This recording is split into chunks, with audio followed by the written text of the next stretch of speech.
রাধে রাধে বন্ধুরা, গোপালের সংসারে তোমাদের সবাইকে স্বাগত। সবাই কেমন আছো? আশা করি ভগবানের কৃপায় সবাই খুব ভালো আছো। আর আজকে আমি একটু বেলা করে ভিডিওটা স্টার্ট করছি। এখন প্রায় 10:30 বেজে গেছে। তো আমাদের সবাইয়ের স্নান হয়ে গেছে, খাওয়া দাওয়া হয়ে গেছে। আর ছোট মাম্মা এখন ঠাম্মু সুজি খাওয়াচ্ছে ছোট মাম্মাকে। আর আজকে বাবান সোনা ও ঠাম্মু আর পাপা একটা জায়গায় যাবে। তো কোন জায়গায় যাবে সেটাও তোমাদের সাথে শেয়ার করব। পুরো ভিডিওটা তোমরা দেখতে থাকো। আর আজকে আমাদের একটা মানে উইন্টার স্পেশাল সবজি রান্না হবে। তো চলো সেটা কি তোমাদেরকে দেখাই। তো এই যে আজকে আমাদের মেনুতে হবে পুঁই মিটুলির তরকারি। আর পামকিন ফ্লাওয়ার নিয়ে এসেছে মা, কিন্তু কি হবে এখনো ঠিক জানি না। একটা ওলকপি হয়ে গেছিল, ওটাও নিয়ে এসেছেন। আর চালটা এগুলো আমাদের গাছেরই বলেছিলাম, তো পেকে গেছে, পোকা হয়ে গেছে। খুব মিষ্টি চালটা আমাদের গাছের চালতাগুলো। তো আজকে পুঁই মিটুলি হবে যখন চালতা তো হবে না। আর বাবান সোনা এখানে বেগুনগুলোকে সব কেটেছে। এই টুটুন কি করছিস রে? তো চলো আমি ঝটপট করে সবজিটা রেডি করে নিই। আজকে একটু রান্নার তাড়া তো আছেই, মারা যাবে তো সেই জন্যে। আর এই যে বন্ধুরা দেখো আমাদের নতুন উনুন, এর একটা বানানো হয়েছিল। আর একটা ভিডিও আমি বানিয়েছিলাম, কিন্তু একটু অসুবিধার জন্য সে ভিডিওটা আপলোড করেছিলাম, কিন্তু ওটা তো মানে কি বলা যায়, ইউটিউব থেকে ওটাকে করে দিয়েছে, তোমরা দেখতে পাবে না। আর আমাদের মেনুটা একটু আজকে চেঞ্জ হয়েছে। যেহেতু মেনুটা চেঞ্জ হয়েছে তার কারণ যেহেতু মারা একটু খাওয়া দাওয়া করে তো বেরোবে তাড়াহুড়ো, ওই জন্যে মানে বলে না যে শাকের মধ্যে পুঁই শাকটা একটু হজম হতে অসুবিধে হয়, তো সেই জন্যই ওটা হয়নি। আমাদের ডাল পালং হবে। তো চলো আমরা পালং শাক তুলতে যাবো। মাম্মা তুমি আমার সাথে যাবে তো? পালং শাক নিয়ে আসি আমরা, চলো। আর আমি এখন বাগানে চলে এসেছি। এই যে আমাদের পালং শাক, মানে সমস্ত কিছু সবজি বাগানে হয়ে গেছে। আর আমি তো প্রায় সকাল বিকেলে এখন সব সময়ের জন্যেই বাগানটা একটু দেখে যাই, ভালো লাগে দেখতে। ফুল হয়ে থাকে, সমস্ত সবজি, বেশ দেখতেও ভালো লাগে। একটু হাঁটাহাঁটিও হলো আর সবজিগুলো দেখাও হলো। তো চলো চটপট আমি একটু পালং শাক নিয়ে নিই।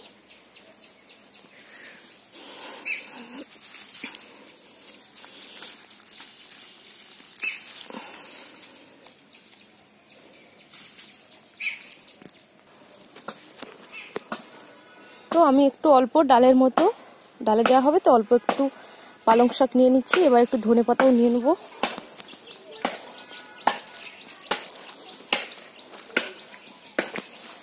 এই দেখো রোদ পড়ে গেছে, রোদ হয়ে গেছে তো উঠে গেছে প্রচন্ড, শাকের মধ্যে সব রোদ পড়ে গেছে।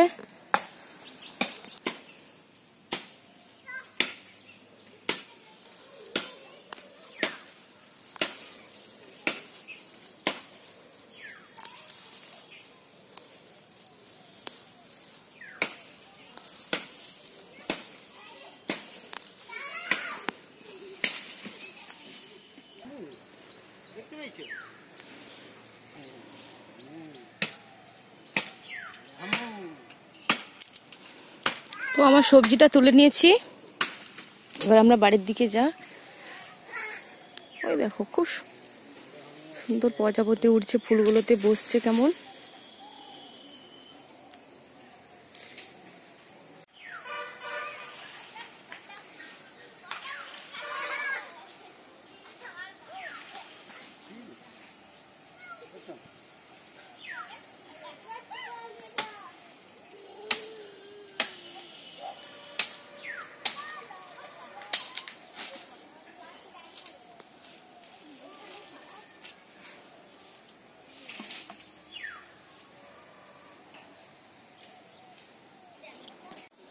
রাধে রাধে বলো।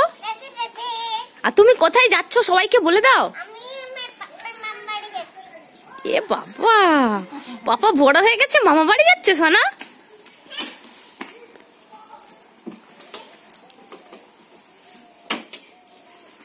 তুমি মাস্ক নাও নি?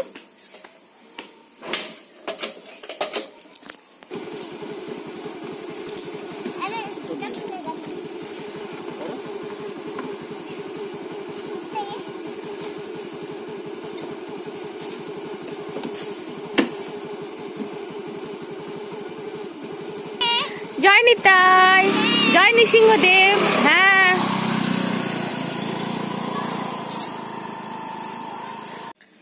তো বাবাই সোনা ওর তো পাপা আর ঠাম্মার সাথে পাপার মা বাড়ি চলে গেল। আজ প্রায় 3-4 বছর পরে মা বাবার বাড়ি যাচ্ছে। আসলে মারা এই ভক্ত হয়ে গেছে, তো মা বলে থাকেন যে মানে নিজের বাড়ির থেকে কোথাও গিয়ে বলে এই যে সেবা পুজোগুলো ঠিকঠাক ভাবে হয়ে থাকে না, ওই জন্যই মারা সেভাবে আর গিয়ে থাকে না। আর দাদু দিদা থাকলে যেমন হয়, মা বাবা থাকলে একটা টান থাকে, মা বাবাও নেই। দিদা 4 বছর হলো হয়তো মারা গেছে। আর আমি এখন, ছোট মামা ঘুমোচ্ছে নিচে, দাদু ঘুমোচ্ছে, আমি এখন ছাদে একটু এসেছি, হালকা রোদ রোদ আছে, তো ভিজা চুলটাও একটু শুকনো হয়ে যাক, তারপর আবার বিকেলের কাজকর্ম তো আছেই। আর ছোট মামা উঠে পড়লে তো আমাকে কিছুই কাজ করতে দেবে না। তো আর আমি হালকা রোদেই বসেছি, আমাকে সেভাবে রোদ খেতে একদম ভালো লাগে না। মেয়েদের জন্য বাধ্য হয়ে ও স্নান করাই যখন ওদেরকে, তখন একটু রোদ খেয়ে ফেলি। আর আজকে আমাদের পুঁইমিটুলি তরকারিটা হলো না, তো হবে নিশ্চয়ই কালকে, তো তোমাদের দেখাবো আমি সেটা। মা কি সুন্দর করে ওটাকে রান্না করে, মূলো অনেক কিছু সবজি টবজি দিয়ে ওটা বানায়। আর আজকে হয়েছিল মানে তাড়াহুড়োর জন্য আমি তোমাদেরকে দেখাতে পারলাম না, সরি। আসলে মারা যাবে তো জিনিসপত্র গোছানো ছিল একটু, খাওয়া দাওয়া করেই মারা বেরিয়ে গেল। এখন প্রায় বেশি নয়, এখন 2:30 বেজেছে বোধহয়। তো সেই কারণে আর আজকে আমাদের বেগুন দিয়ে বড়বড়ি দিয়ে একটা মানে রান্না হয়েছিল, ওটাকে তোমরা মানে বেগুনের ঝাল পোস্তও বলতে পারো। ধনেপাতা টমেটো এইসব দিয়ে রেসিপিটা আমি তোমাদের দেখাতাম, কিন্তু দেখাতে পারিনি। তার কারণ মানে আমি যখন ভিডিও করব মা তখন রান্না করছিলেন, আর সেই সময় আমাদের ছোট পিসে মশাই আর পিসি এসেছিলেন ও ছেলের বিয়েতে নিমন্ত্রণ করতে। তো ওই একটা তাড়াহুড়ো, সেই সময় আমার দেখানো হয়নি। মানে কি বলবো, মানে ভিডিওটা আমি ঠিকঠাক ভাবে তোমাদেরকে দেখাতে পারছি না, মানে আমি খুবই দুঃখিত। আর রাত্রেবেলাও একটা দেখাবো তোমাদের, আজকে আমাদের পিঠে হবে, সেটা তোমাদের রাত্রেবেলা দেখাবো। তো চলো একটু রেস্ট নিয়ে নিই, তারপরে আবার বিকেলের কাজ তো আছেই। মাম্মা উঠে বলে তার কিছুই করতে দেবে না, ও তো খুব দুষ্টুমি করে। তো আর হ্যাঁ, আর একটা কথা তোমাদেরকে আমি বলি, যে আমার যে এই কথা বলা বা কোনো কিছু দেখানো, আমার যে লাইফস্টাইলটা, তোমাদের যদি কারো মানে হয় না, অনেকের হয়তো হতেই পারে যে এই কথা বলাটা এটা এইভাবে বললে ভালো হতো, তো তোমরা প্লিজ সেটা আমাকে কমেন্ট করে বলো। না হলে তো আমি তো ভুল করেই যাচ্ছি, আর মানে ঠিক হচ্ছে না। কালকে যেমন আমার আগের ভিডিওটাতে আমি আপলোড করেছিলাম, কিন্তু মানে তোমরা দেখতে পারোনি ওটা। আমরাও কালকে মানে এত ঝামেলা ছিল, বাবান সোনা স্কুলে কোশ্চেন দিচ্ছিল অ্যানুয়াল পরীক্ষার, ওর পাপা ওখানে গিয়েছিল, আরো কিছু কাজ ছিল, তাড়াহুড়ো, মানে ভিডিওটাও সকালে বোধহয় আপলোড করেছিল, আর মানে আমাদের দেখাই হয়নি কিভাবে কি ভিডিওটা আমরা করেছি। আর মানে তাতে হয়েছে কি, মানে ন্যাচারালি আমরা যেটা দেশে গ্রামে করে থাকি, যে মানে বাচ্চাকে ছোট মামাকে আমি স্নান করাচ্ছিলাম, আর তখন তো ওর লাভলি দিদি এসেছিল, তো আমি সাধারণত ব্যস্ত থেকে স্নান করানোর সময় কোনো ভিডিও আমার মানে করতে পারি না আমি। আর এসেছিল, তো ও বললো কাকিমা আজকে বনুর স্নানের ভিডিওটা যদি সবাইকে দেখানো হয়, বনু কেমন দুষ্টুমি করে স্নান করার সময়। তো আমি বলে ঠিক আছে, আমি বললাম যে ঠিক আছে তাহলে তুই কর ওটা।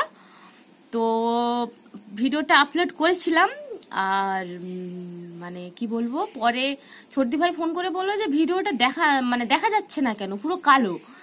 তখন ও দাদা তোমার সারাদিন ব্যস্ততায় আর চেক করা হয়নি, তো ও দেখে বলল ইউটিউব থেকে, মানে ইমেলে আছে, মানে ওই যে ছোট মামাকে স্নান করেছিলাম। দেশে গ্রামে সাধারণত আমরা ছোট বাচ্চা মানে কি, ওদের তো আর কোনো পোশাক পরে আমি স্নান করাইনি, এমনি নেংটুই স্নান করে দিয়েছিলাম। তো সেই জন্যে ভিডিওটাকে ইউটিউব থেকে মানে দেখাইনি। তো আমি মানে ইউটিউবকে থ্যাঙ্কস বলতে চাই, তার কারণ ওটা আমার তো জানা ছিল না। আমরা ন্যাচারালি কি ভাবি, ছোট বাচ্চার আর কি ওটা এমন। তো যাই হোক, থ্যাঙ্কস, মানে আমারও একটা শিক্ষা হলো। তো সেইভাবে তোমাদেরও বলছি, আমার যদি কোনো কিছু ধরো ঘরটার একটু গোছানো বা কিছু, আমার তাড়াহুড়োতে সত্যিই হয়ে থাকে না, কারণ বাবান সোনাকে টুপান সোনাকে অনেকটাই টাইম দিতে হয়। বাবান সোনা এমন আছে যে ও নিজে থেকে খেতে পারে না, ওকে আমাকে খাইয়েই দিতে হয়। নিজে খেয়ে বলবে, একটু খেয়ে বলবে মা আমার পেট ভর্তি হয়ে গেছে, আমি আর খাবো না। অথচ সেই খাবারটা আমি যদি ওকে খাই দিই, ও অনেকটাই খেয়ে ফেলবে। একদিন এমনও তো হয় বলবে মা আমাকে আর একটু খাইয়ে দাও। তো সেই জন্য তারপর দেশে গ্রামের একটু কাজ থেকেই থাকে, তোমরা জানো, বাড়তি চাষবাস থাকে, বিভিন্ন শাকসবজি। এরপরে যেমন আমাদের ধান তো হয়ে গেছে, আবার একটা ধান রোয়ার বীজ বোনা হবে, আর খেসারি কলাই, মুগ কলাই, আরো অনেক কিছু জিনিস মানে বোনা হয়, সেগুলো চাষবাস থাকেই। আমি যতটা মানে সম্ভব গোছানোর চেষ্টা করি, কিন্তু আমার মেয়েরা, আমি জামা কাপড়গুলো মানে এক জায়গায় গুছিয়ে রেখে আসতে পারবো না, সাথে সাথে পুরো তছনছ করে রেখে দেবে। আমার ছোট মাম্মা তো এখন আরো বেশি হয়েছে, এখন ঠান্ডা পড়ে গেছে, যার জন্যে মানে রুমের মধ্যে পড়তে বসানো হয়। ওর যে জামা কাপড়গুলো আমি একটা ঝুড়ির মধ্যে গুছিয়ে রাখি, ও সমস্ত একটা একটা করে টেনে ফেলে দেবে মেঝেতে। তো সেই জন্যে তো এগুলো যদি তোমাদের মানে তোমরা কমেন্ট করে বললে জিনিসটা আরো ভালো হয়, যে এটা ভালো হয়। আমি চেষ্টা করব, একদম আমি সেটা খারাপ মাইন্ডে নেব না যে এটা কেন বললে।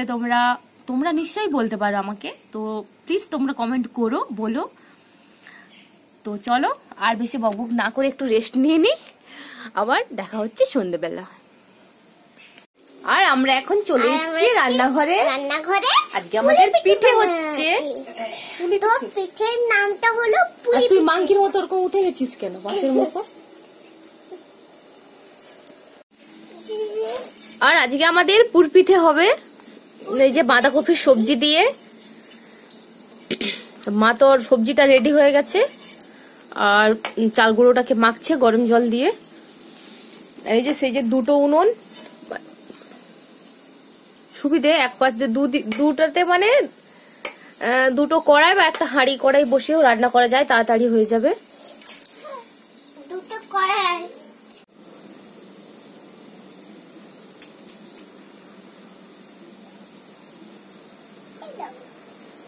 বাবাই দুষ্টু করছিস কিন্তু, হাত ধুয়ে ভেতরে যা, দাদু আছে।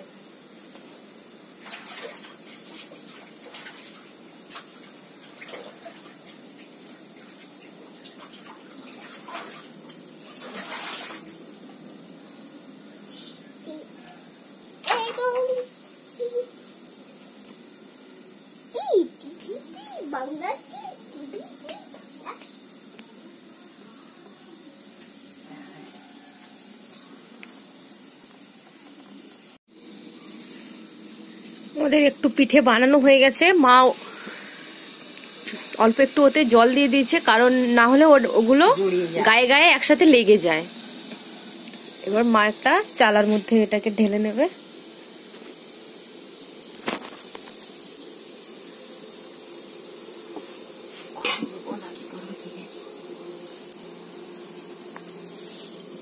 আর এখানেও অনেকগুলো বানানো হয়ে গেছে, এই দেখো, এটাকে বলে ব্রাহ্মণের ঝুলি। এগুলোকেও মা এবার সেদ্ধ করতে দেবে।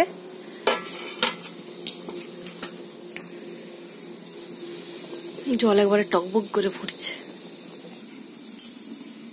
দুটো মানে গ্যাসের মতো দুটো চুল্লির জন্য একটা সুবিধে, ওইদিকে পিঠে হচ্ছে মায়েদের, আর এইদিকে আমাদের ভাত বসিয়ে দিয়েছি, দুটোই একসাথে হয়ে যাচ্ছে।